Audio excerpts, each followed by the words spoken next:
And why? Finally, because they don't include mathematics in thinking. But they do. Just in other names, in the name of openness, Offenheit. Yes, yes. There we see, and Offenheit and openness is in Heidegger the key existential, which... yes, but there is a difference between infinite and Offenheit. I can. It was my first proposition for tonight to speak about openness, and it's the last year, if you want to of me. But the distinction between openness and infinite is a topological distinction. It's a distinction. It's something like that. I'm not saying it's the same, but it's no. addressing the phenomenon. It's why the question is a very technical one, the purely philosophical, conceptual one, because we are infinite, opening, unfinished, and so on. And finally, we have to construct the topology of all that sort of concepts. Okay, so back to the students. Hobbit, yes.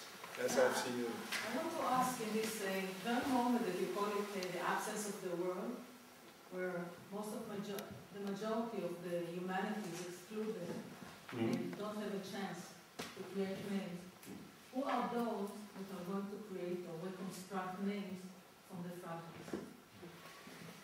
Qui sont ceux qui vont reconstruire les noms à partir des fragments, puisqu'il y a une énorme majorité de l'humanité qui n'a pas de nom. I think I understand completely the question. It's the question of the relation between local determination and global determination in the creation of new names.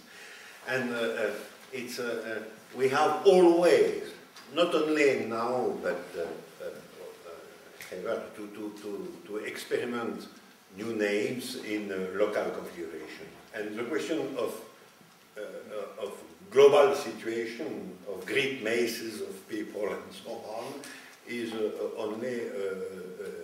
always a great question, but a question which is not in contradiction with local experimentation of names.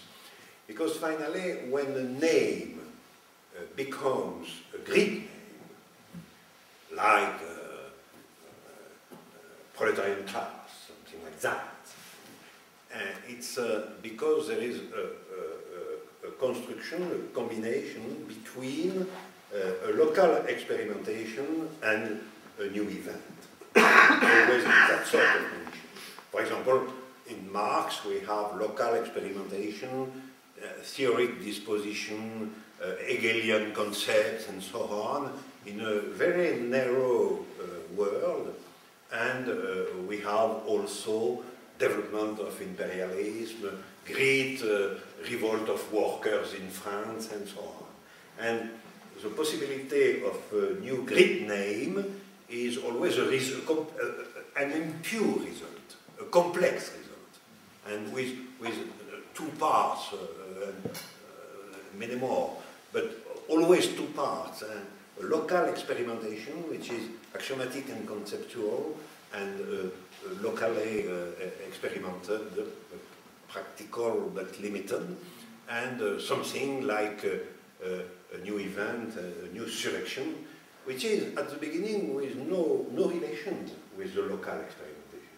Something heterogeneous, and it's that sort of heterogeneity which constitutes the new name. But there is I don't know if it's the same problem, but this is problem Slavoj discussed a few nights ago.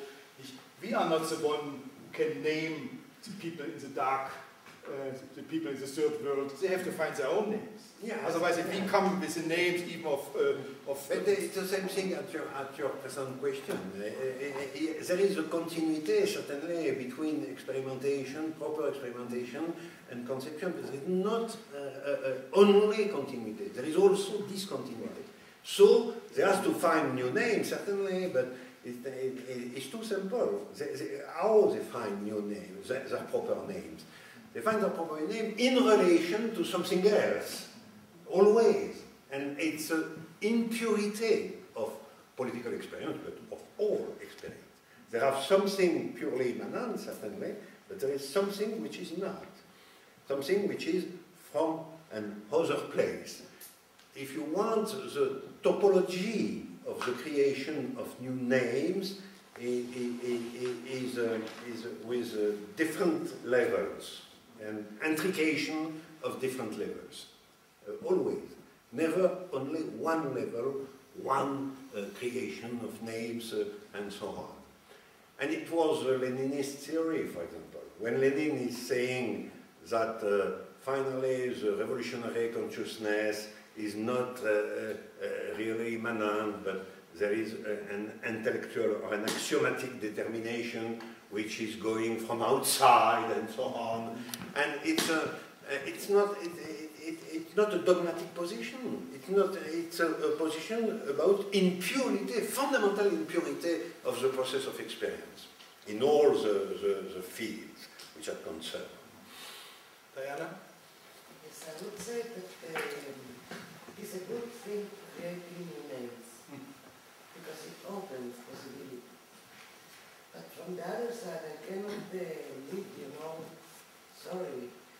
Umberto Eco, the name of the rose and its motto, and the poison, and ask you about the language.